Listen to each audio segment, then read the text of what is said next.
वृंदावन लगभग कृष्णकालीन 5000 वर्ष से प्राचीन स्थान है। ये पूरे ब्रजमंडल का हृदय है, हार्ट ऑफ ब्रज वृंदावन। हम वैष्णव लोगों का जो भाव है उसमें वृंदावन कोई भूमि का टुकड़ा नहीं है। वृंदावन जो है चिन्मय है, जो सदा था, सदा है और सदा रहेगा। जो भी आप वृंदावन का इस समय वर्तमान में स्वरूप देख रहे हैं वह 550 साढ़े 500 वर्ष प्राचीन है। इससे पहले यहाँ न कोई बिल्डिंग थी, न कोई मंदिर था, न कोई व्यक्ति था, न कोई कंस्ट्रक्शन था, कुछ नहीं था यहाँ। जैसा निधवन है, सेवा कुंज है, उसी तरह का ये पूरा वृंदावन था। भगवान चैतन्य महाप्रभु ने भारतवर्ष की जब यात्रा की तो उन्होंने पहले नित्यानंद प्रभु को, अपने बड़े भाई को भेजा था।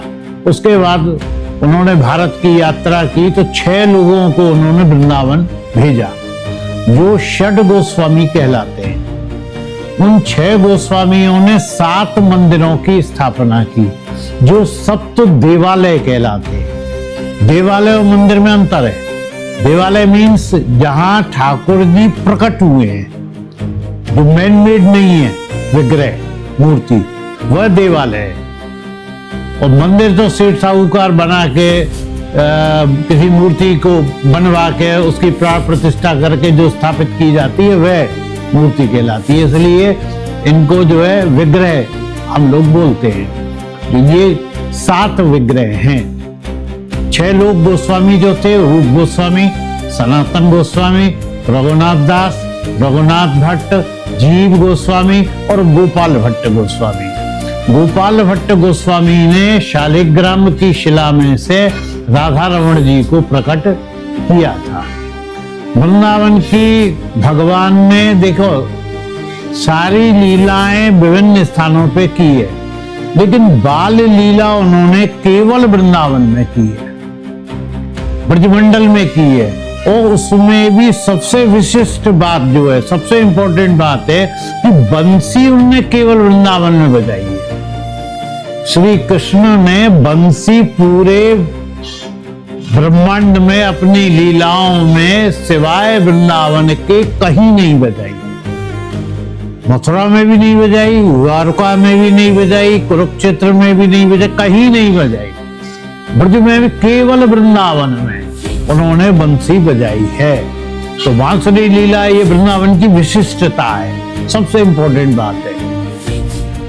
भगवान रास लीला श्रीधाम वृंदावन में उन्होंने, रास लीला कोई डांसिंग एपिसोड नहीं है, रास लीला कोई नृत्य नहीं है।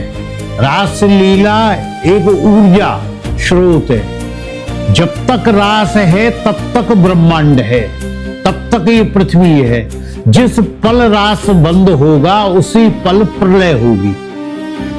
रास मतलब, रास का आपने कोई भी चित्र देखा होगा महारास लीला का, वो गोल होता है। गोली क्यों होता है? त्रिकोणीय क्यों नहीं होता? अष्टकोणीय क्यों नहीं होता? चतुष्कोणीय क्यों नहीं होता? गोल मीन्स ऊर्जा। पंखा कैसे घूमता है? गोल। जनरेटर कैसे ऑपरेट होता है? गोल। पवन चक्की कैसे चलती है? गोल।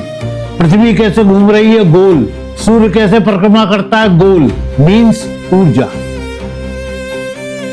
ऊर्जा गोल से ही प्रकट होती है। कार चाहे कितनी भी लग्जरियस बना लें, 10 करोड़ की बना लें आप, लेकिन मूवमेंट उसका गोल ही होगा। इंजन का पहिया गोल ही घूमेगा, वो आप चौकोर नहीं बना सकते, बाकी सब चेंज कर सकते हैं। गोल का मतलब है ऊर्जा, तो रास का मतलब है ऊर्जा। वह ऊर्जा जनरेट हो रही है, उसी से ये ब्रह्मांड चल रहा है। इसलिए रासलीला ऐसा नहीं है कोई पर्टिकुलर टाइम पे होती है या स्पेसिफिक टाइम पे होती है, वह सदा थी, सदा है और सदा चल रही है। ये तो एक लीला भाव प्रकट करने के लिए आप वृंदावन में निधवन में कहते हैं कि भगवान रास करते हैं रात में, केवल रात, ऐसा नहीं है। वह अष्टयाम लीला 2400 घंटे प्रतिपल प्रतिक्षण सदा 365 दिन होती है। वह जिस पल बंद होगी उसी पल खेल खत्म सब। ये रास लीला की विशिष्टता है। वृंदावन अपने आप में बहुत विशेष है। ये बात महाप्रभु जी ने डिक्लेयर की। उन्होंने कैसे डिक्लेयर की? उन्होंने श्रीमद् भागवत का प्रमाण दिया कि भागवत में 3 चीज उन्होंने कही। पहली कि वृंदावन के निकट गोवर्धन पर्वत स्थित है, जो भागवत में वर्णन आता है। आज भी गोवर्धन गिरिराज पर्वत वृंदावन के निकट स्थित है, वृंदावन में ही स्थित है। एक प्रकार से आप ये मानिए वह कृष्णकालीन है।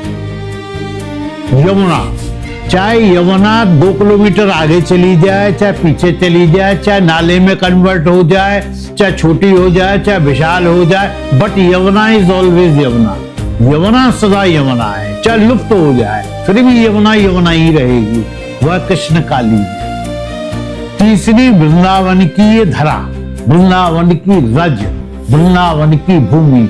यहाँ आने पे जो अनुभूति होती है, जो अनुभव होता है, जो फीलिंग होती है, जो स्पंदन होता है, जो वाइब्रेशन होता है, जो आनंद प्राप्त होता है, वह ये डिक्लेयर करता है कि दिस प्लेस इज वृंदावन। ये कृष्ण का स्थल है, कृष्ण का प्रेम है।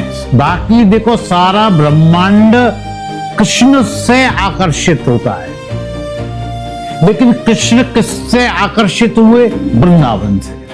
जब भगवान गोकुल से चले, यमुना पार करके आए, तब उन्होंने अपनी माता यशोदा मैया से कहा कि मैया इसी स्थान पे मुझे रुकना है, यहीं रुको, यहीं रुक जाओ, वृंदावन को देख के।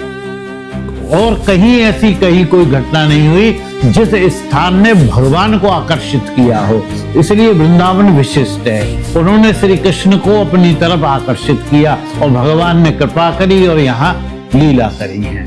सप्त देवालय श्रीधाम वृंदावन में जो वर्तमान में जितने मंदिर हैं, कोई ऐसा भारतवर्ष का ऋषि मुनि संत महात्मा प्राचीन काल से लेके और वर्तमान काल तक कोई भी हो, चाहे रामकृष्ण परमहंस हो, विवेकानंद हो, कोई करपात्री जी महाराज हो, कोई भी संत हो, किसी भी संप्रदाय का हो, वह सब श्रीधाम वृंदावन की तरफ आकर्षित हुए, यहाँ आए, दर्शन किया, भजन किया उन्होंने यहाँ आके। इसलिए भी ये स्थान अपने आप में बहुत विशिष्ट है, एक्स्ट्राऑर्डिनरी है। वर्तमान समय में औरंगजेब का यहाँ आक्रमण हुआ, तब यहाँ सप्त देवालय के जो मूर्तियां विग्रह थे वह अन्य स्थानों पे चले गए। जैसे आप राजस्थान में जयपुर जाएंगे, वहां गोविंद जी का मंदिर है, वहां गोपीनाथ जी का मंदिर है, राधा दामोदर का मंदिर है। करौली में जाएंगे राजस्थान में, वहां मदन मोहन जी का मंदिर है।